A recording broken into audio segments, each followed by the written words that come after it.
खबरों की खबर में आपका इस्तकबाल है। खैर मकदम है देश दुनिया की ताज़ा तरीन खबरों के साथ। मैं हूँ आपका दोस्त अबरारुल हक। आगे बढ़ने से पहले एक नज़र सुर्खियों की तरफ।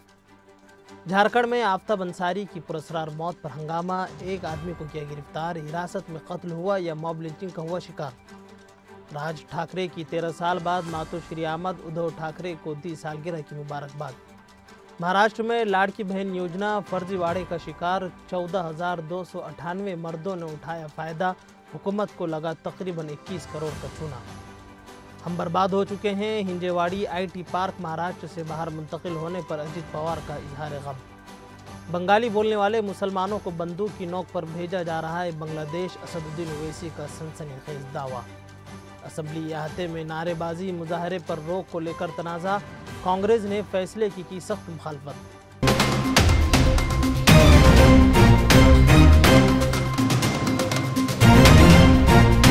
ये है खबरों की खबर और आप देख रहे हैं खबरों की खबर टीवी। झारखंड के जिला रामगढ़ में एक नौजवान की पुरस्कार मौत ने पुलिस की कार्रवाई पर कई सवालात खड़े कर दिए हैं। मुतवफ़ी आफ्ताब अंसारी की लाश 26 जुलाई को दामोदर नदी के किनारे मिली, जबकि पुलिस का दावा है कि वो 2 दिन पहले उनकी हिरासत से फरार हो चुका था। आफ्ताब अंसारी जो अर्शी गारमेंट्स नामी दुकान में मुलाजिम था, उस पर 23 जुलाई को जिनसी हिरासानी का इल्ज़ाम लगाकर FIR दर्ज की गई। उसी दिन 3 अफराद जो खुद को हिंदू टाइगर फोर्स के रुकन बता रहे थे दुकान पर आए और आफ्ताब को मुबीना तौर पर मारपीट कर ज़बरदस्ती बाहर ले गए। दुकान की मालकिन निहा सिंह और दिगर गवाहों के मुताबिक इन अफराद ने मजहबी गालियाँ दी और आफ्ताब को कत्ल की नीयत से पीटा। उसके बाद आफ्ताब की बीवी सालिहा खातून के मुताबिक पुलिस मौके पर पहुंची और आफ्ताब को अपनी तहवील में ले ली। अहले खाना ने इल्ज़ाम लगाया है कि आफ्ताब ना तो अदालत में पेश हुआ, ना किसी थाने में दिखाई दिया और फिर अचानक 2 दिन के बाद उसकी लाश नदी के किनारे मिलती है। पुलिस का दावा है कि आफ्ताब 24 जुलाई को हिरासत से फरार हो चुका था, लेकिन मकामी शहरी और अहले खाना इस बयान से इत्तेफाक नहीं करते।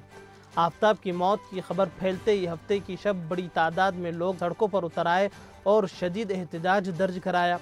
मुजाहरीन ने इस वाक़े को मजहबी मुनाफरत पर मबनी मुनज़्ज़म मॉब लिंचिंग करार दिया और मुतालबा किया कि आफ्ताब की मौत की गैर जानिबदाराना अदालती जाँच हो।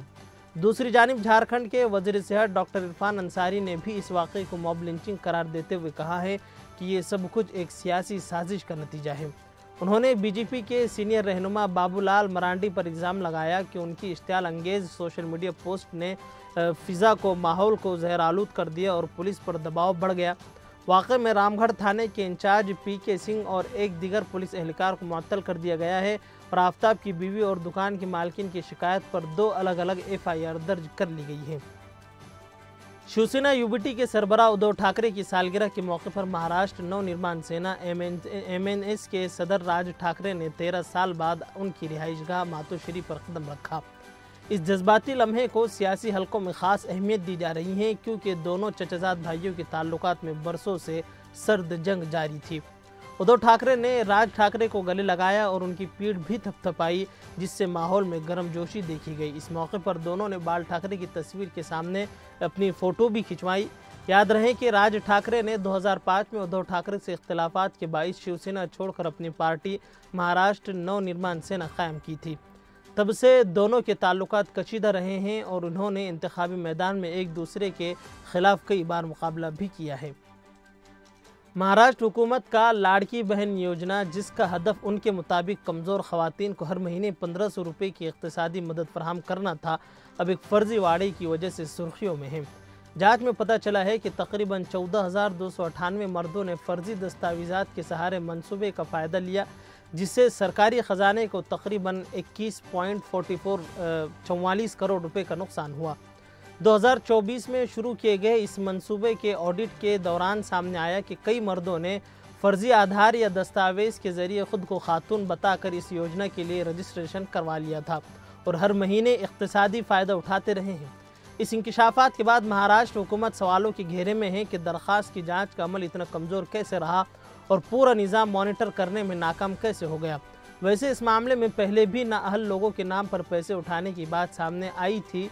इस दौरान रियासत के नायब वज़ीर आला अजित पवार ने साफ तौर पर कहा है कि जिन मर्दों ने फ़र्जी तरीके से फ़ायदा उठाया है उनसे पैसे वसूले जाएंगे और अगर उन्होंने ताउन नहीं किया तो कानूनी कार्रवाई भी की जा सकती है। पुणे में वाक़े हिंजेवाड़ी आईटी पार्क के महाराष्ट्र से बेंगलोर और हैदराबाद मुंतकिल होने के मुतालिक नायब वज़ीर आला अजित पवार का बयान सोशल मीडिया पर काफ़ी वायरल हो रहा है। अजित पवार हफ्ते के रोज़ यानी कि 26 जुलाई की सुबह 6 बजे हिंजेवाड़ी पहुंचे ताकि आबी जमा और दिगर मकामी मसाइल का जायज़ा लिया जा सके। उन्होंने पिंपरी चिंचोड़ के कई इलाकों का दौरा किया। मुआयने के दौरान सरपंच गणेश जांभलकर ने मकामी मसाइल के मुतालिक मीडिया से बातचीत भी की। इस दौरान अजित पवार से नाराज़गी का उन्होंने इजहार भी किया। इस पर अजित पवार ने कहा है कि जब डैम बनते हैं तो मंदिर भी हटते हैं। अजित पवार ने अपनी बात जारी रखते हुए आगे कहा है कि आप जो कहना चाहें कहें, मैं सुनूंगा, लेकिन करूंगा वही जो मुझे करना है। हम बर्बाद हो चुके हैं। हिंजेवाड़ी का पूरा आईटी पार्क जा रहा है।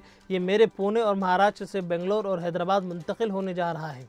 उन्होंने मजीद कहा कि क्या आपको ज़रा भी परवाह नहीं है कि मैं सुबह 6 बजे मुआयना करने क्यों आता हूँ? कुछ समझ नहीं आता। अब सख्त कार्रवाई के अलावा मेरे पास कोई चारा नहीं बचा। ये कहते हुए उन्होंने मीडिया से कैमरा बंद करने को वाज़े तौर पर हुक्म दिया।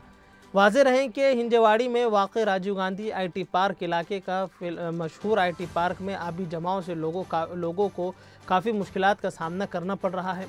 मानसून की आमद के बाद Hinjewadi IT park water park में तब्दील हो चुका है। ये आईटी पार्क 2800 से उससे ज़ायद एकड़ ज़मीन में फैला हुआ है, जिसे महाराष्ट्र इंडस्ट्रियल डेवलपमेंट कॉरपोरेशन के ज़रिए तैयार किया गया था। यहाँ 800 से ज़ायद कंपनियों के दफातर थे। असम और हरियाणा समेत कई रियासतों में बंगाली बोलने वाले मुसलमानों को हिरासत में लिए जाने के मामले पर असदुद्दीन ओवैसी ने सख्त एतराज़ जाहिर किया।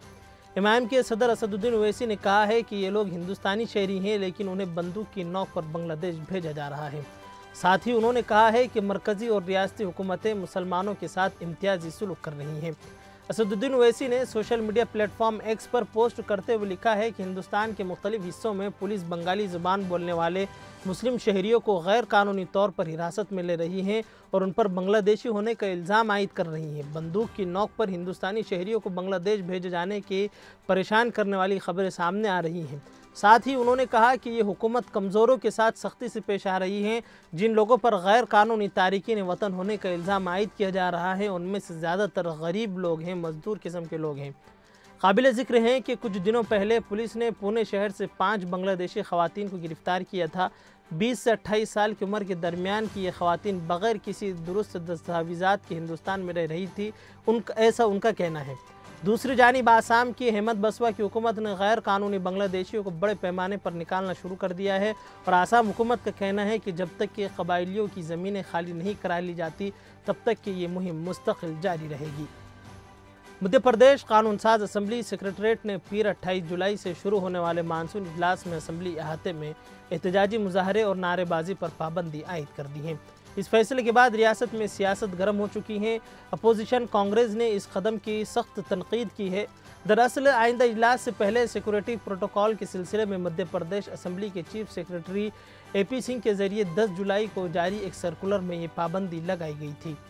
सर्कुलर में कहा गया है कि मुअज़्ज़ज़ अरकान से ये गुजारिश की जाती है कि मुअज़्ज़ज़ स्पीकर के स्टैंडिंग ऑर्डर 94 और 2 के तहत मुअज़्ज़ज़ अरकान के ज़रिए असम्बली अहाते में नारेबाजी और मुजाहरे पर पाबंदी है।